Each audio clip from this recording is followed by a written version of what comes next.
स्वागत है दोस्तों। हम लोग जहाँ तक पढ़े थे उससे आज हम लोग आगे पढ़ेंगे और आज इकोनॉमी का पार्ट 8 है। तो देखते हैं पहला चीज़ जिसमें हमको पढ़ना है non economic factor of economic development, यानी कि विकास को लेकर जो गैर आर्थिक क्रियाएं हैं। अच्छा, ये गैर आर्थिक क्रियाएं क्या होती हैं? तो देखिए, ये बहुत सिंपल परिभाषा है कि आर्थिक क्रियाएं क्या होती है। तो वैसा क्रियाएं जिससे हमको इनकम की प्राप्ति होती है। लेकिन गैर आर्थिक क्रियाएं मतलब वैसी आर्थिक क्रियाएं जिससे हमको इनकम की प्राप्ति नहीं होती है, लेकिन ये गैर आर्थिक क्रियाएं जो होती है वो भी आपको आर्थिक विकास में सहयोग करती है। तो वही अभी हम लोग देखेंगे। जैसे गैर आर्थिक क्रिया में पहला नंबर हो जाएगा कारक जिसका नाम है राजनीतिक कारक। अब राजनीतिक कारक कैसे? तो देखिए, अगर स्थिर सरकार रहेगी, अच्छा प्रशासन रहेगा, कानून व्यवस्था ठीक रहेगी और नीति का निरंतरता रहेगी तो क्या होगा? इससे ये होगा कि फॉरेन इन्वेस्टमेंट बढ़िया होगी और फिर हम लोगों का आर्थिक विकास भी बढ़िया होगा। नीति, नियम, कानून सब ठीक ठाक बनते रहेंगे, ठीक है ना। इससे विकास होगी। इसके अलावा सांस्कृतिक कारण, काम के प्रति दृष्टिकोण लोगों का कैसा है, पारिवारिक संरचना कैसा है, बचत और निवेश की संस्कृति लोगों के पास है कि नहीं, ये भी आपको आर्थिक विकास के लिए एक बहुत बड़ा कारक होता है। जैसे एक बात सोचिएगा कि अमेरिका विकसित इतना ज़्यादा क्यों है? तो इसलिए विकसित है कि वहाँ पे टेक्नोलॉजी तो है ही, लेकिन वहाँ का जो समाज है ना वो प्रगतिशील है, क्योंकि वहाँ जो काम के प्रति दृष्टिकोण है ना वो बेहतरीन है, ठीक है। अगला नंबर देखते हैं भौगोलिक कारक। अगर आपके पास रिसोर्स होंगे तो भी ना आप आर्थिक विकास करेंगे, ठीक है। तो देखिए, इसमें प्राकृतिक संसाधन आपके पास कैसा है, जलवायु, उपजाऊ भूमि है कि नहीं, ये सब भी आपको आर्थिक विकास में सहयोग करते हैं। इसके अलावा सामाजिक कारक में देख लीजिए, लोगों का शिक्षा स्तर कैसा है, स्वास्थ्य स्तर ठीक है कि नहीं, राष्ट्रीय एकता देश में है कि नहीं, जनसंख्या का स्वरूप कैसा है, यानी कि देश में ज़्यादा युवा वर्ग है या फिर ज़्यादा बूढ़ा वर्ग है ना। इसके अलावा लैंगिक समानता है कि नहीं, ठीक है, यानी कि महिला और पुरुषों में काम करने का समान अवसर है कि नहीं। एक चीज़ के लिए गौर कीजिएगा कि ऐसा माना जाता है कि अगर महिला और पुरुष में ऐसा माना गया है कि अगर भारत में मतलब कि जितनी महिलाएं हैं अगर उसमें वो अगर हमारे आर्थिक क्रिया में शामिल हो जाएगी तो जितना अभी जीडीपी का ग्रोथ है ना वो 27% ज़्यादा की ग्रोथ से आपको डेवलप करना शुरू कर देगी, ठीक है। तो ये भी एक बात होती है। इसके अलावा तकनीकी कारण तो है ही कि टेक्नोलॉजी का स्तर अच्छा होना चाहिए, नया तकनीक अपनाने की जो गति है हमारे यहाँ वह कैसा है, या फिर रिसर्च एंड डेवलपमेंट किसी चीज़ पर उसमें हम कितना खर्चा करते हैं, ये भी अगर ये सब कारक बहुत बेहतर है तो ये सब आधार प्रदान करेंगे और फिर आप बेहतर डेवलप कर सकते हैं। तो ये आपका एक प्रकार से गैर आर्थिक कारक होते हैं, ठीक है। अब हम लोग आगे बढ़ते हैं जिसका नाम है ह्यूमन कैपिटल फॉर्मेशन, ठीक है। तो ह्यूमन कैपिटल फॉर्मेशन क्या है? तो देखिए, लोगों की शिक्षा, प्रशिक्षण, कौशल विकास, स्वास्थ्य आदि पर किया जाने वाला खर्च जो मानव को संसाधन के रूप में बदल दे और फिर उससे होगा क्या कि उसका क्षमता और उत्पादकता बढ़ जाएगी। ह्यूमन कैपिटल का मतलब इतना समझिए कि मानव है, अगर उसको हम उसमें शिक्षा दे दिया जाए, कौशल विकास उसको करवा दिया जाए, उसके स्वास्थ्य लेवल का स्तर ठीक रहे तो वो खुद एक रिसोर्स बन जाएगा और वो क्या होगा कि आपको उत्पादन क्षमता और उत्पादकता को भी बढ़ाएगा। आप देखेंगे कि जब हम उत्पादन के कारक की बात करते हैं तो उसमें भूमि भी होती है, पूंजी भी होती है, श्रम भी होता है और ये जो श्रम है वही तो मानव पूंजी है एक तरह से। तो ध्यान दीजिए, ये जितने भी है वह आपको पैसिव है, यानी कि पैसिव फैक्टर है, जबकि जब मानव पूंजी की बात कीजिएगा तो ये एक्टिव फैक्टर होता है, क्योंकि यही एक्टिव फैक्टर इसको और इसको समायोजित करके क्या करेगी, आपको रिसोर्स मतलब कि उत्पादन में सहयोग दिलवाएगी, ठीक है। तो ह्यूमन कैपिटल बहुत ही ज़रूरी है। इससे होता क्या है, देश की उत्पादन क्षमता और उत्पादकता दोनों बढ़ जाती है, ठीक है। अब हम लोग आगे बढ़ते हैं।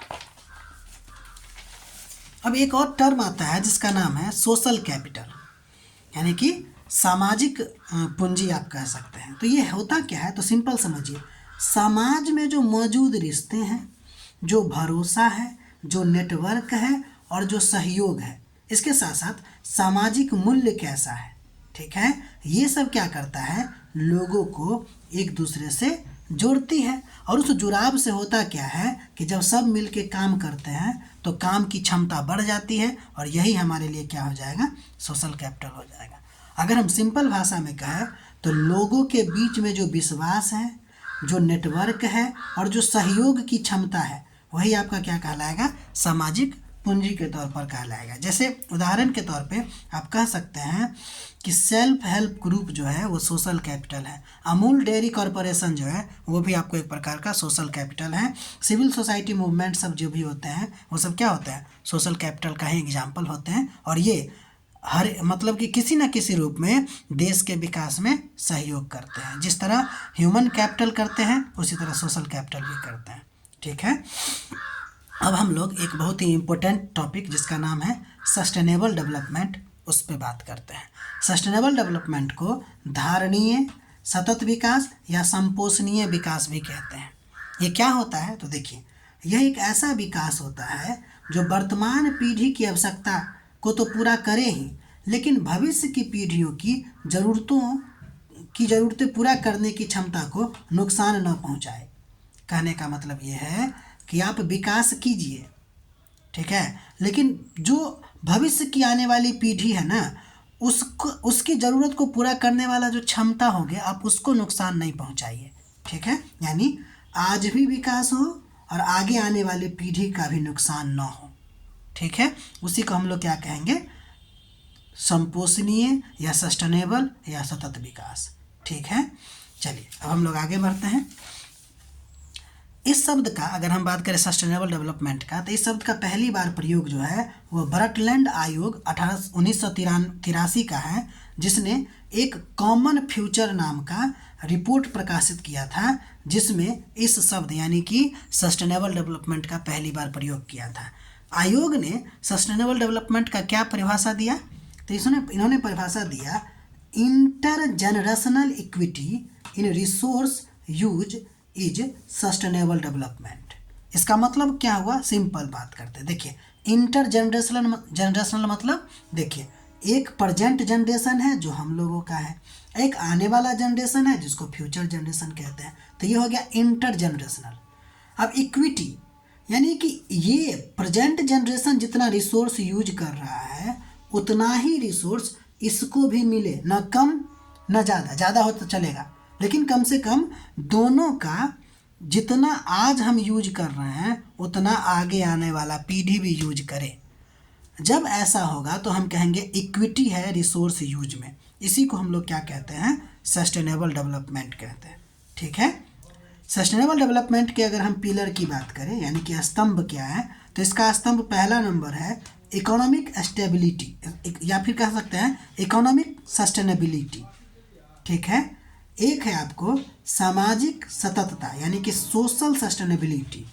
इसके अलावा एक और है पर्यावरण सततता यानी कि इन्वायरमेंटल सस्टेनेबिलिटी। अगर पूछा जाएगा कि सस्टेनेबल डेवलपमेंट का पिलर कौन कौन है, तो 3 है, एक इकोनॉमिक सस्टेनेबिलिटी, एक सोशल सस्टेनेबिलिटी और एक पर्यावरणीय सततता यानी कि इन्वायरमेंटल सस्टेनेबिलिटी। अब देखिए, आर्थिक सततता में क्या आएगी, यानी कि आर्थिक विकास स्थिर और दीर्घकालिक हो, यानी कि यही तो इकोनॉमिक स्टेबिलिटी है या फिर सस्टेनेबिलिटी है कि लगातार विकास होता रहे, संसाधनों का कुशल उपयोग हो, ठीक है ना, और साथ ही साथ गरीब कम हो और रोजगार बढ़े। सोशल सस्टेनेबिलिटी में क्या आएगा कि भाई सबके लिए समान अवसर का उपलब्ध हो, स्वास्थ्य, शिक्षा और जेंडर इक्वालिटी हो, और साथ ही साथ समाज में शांति और न्याय बने रहे। तो ये आपको सामाजिक सततता की बात है। अगर हम पर्यावरणीय सततता यानी कि इन्वायरमेंटल सस्टेनेबिलिटी की बात करें तो प्रदूषण कम होना चाहिए, जंगल, जल, मिट्टी का संरक्षण होना चाहिए, जलवायु परिवर्तन का प्रभाव को कम करना चाहिए। तो ये सस्टेनेबिलिटी का क्या है, पिलर है। इस सब से होगा क्या कि प्रेजेंट जनरेशन भी ठीक रहेंगे और फ्यूचर जनरेशन भी ठीक रहेंगे, ठीक है। तो अगर आपसे कोई पूछे कि सस्टेनेबल डेवलपमेंट क्या है, तो सिंपल शब्द में आज हम जितना रिसोर्स यूज कर रहे हैं उतना ही रिसोर्स हमारे आगे आने वाला पीढ़ी यूज करे, बस। ठीक है, और इसमें होना ये चाहिए कि इन्वायरमेंटल सस्टेनेबिलिटी बना रहे, यानी कि पर्यावरण का बिना नुकसान किए हुए। ठीक है, तो वो हो जाएगा आपको सस्टेनेबल डेवलपमेंट। अब हम लोग आगे बढ़ते हैं। अब एक नया टर्म पढ़ते हैं जिसका नाम है ग्रॉस नेशनल हैप्पीनेस, GNH इसको बोलते हैं। ध्यान दीजिए, भूटान के द्वारा विकसित एक विकास सूचकांक है या एक सूचक है।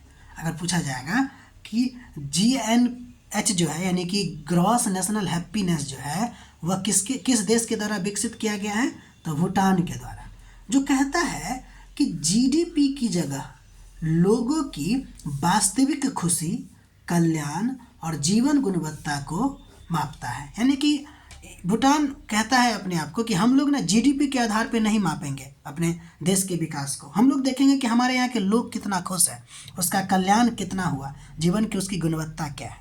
तो ये होती है आपको क्या चीज़, तो GNH यानी कि ग्रॉस नेशनल हैप्पीनेस। यह अवधारणा 1972 में आपको भूटान के नरेश के द्वारा दी गई थी। इसके माध्यम से यह संदेश देने की कोशिश की गई कि लोगों को GDP बढ़ाने के बजाय खुशहाली पर ध्यान दिया जाना चाहिए। यानी सिंपल बात है कि GNH क्या कहता है कि भाई हम लोग जो GDP के पीछे पड़े रहते हैं ना, हम लोग को यह देखना चाहिए कि हम लोग किसके पीछे पड़े, तो लोगों की खुशहाली के पीछे। और ये खुशहाली कैसे आएगी, तो इसके लिए 4 तरीका बताया या 4 स्तंभ बताया। पहला कि सतत और सामाजिक आर्थिक विकास होना चाहिए। इसके लिए एक वर्ड यूज कर सकता है, संपोषणीय विकास, है ना। इसको इंक्लूसिव डेवलपमेंट भी कहते हैं, इसको हम लोग आगे पढ़ेंगे। तो पहला क्या है, इंक्लूसिव डेवलपमेंट। दूसरा, पर्यावरण का संरक्षण हो। तीसरा, संस्कृति का संरक्षण हो और संवर्धन भी हो, और साथ ही साथ गुड गवर्नेंस यानी कि अच्छा शासन या सुशासन भी हो। तो ये आपको GNH का 4 प्रमुख स्तंभ है। ठीक है, आज के लिए इतना ही, बाकी हम लोग अगले वीडियो में मिलते हैं। आप लोग इसका नोट बनाते रहिए, अच्छा लगे तो सब्सक्राइब कीजिए और लाइक कीजिए और शेयर कीजिए, और कमेंट का हमें इंतज़ार है। ठीक है, आप इसमें कुछ सुधार चाहते हैं तो वो भी हमको बताइए। बाकी मिलते हैं नेक्स्ट वीडियो में। ठीक है, तब तक के लिए बाय।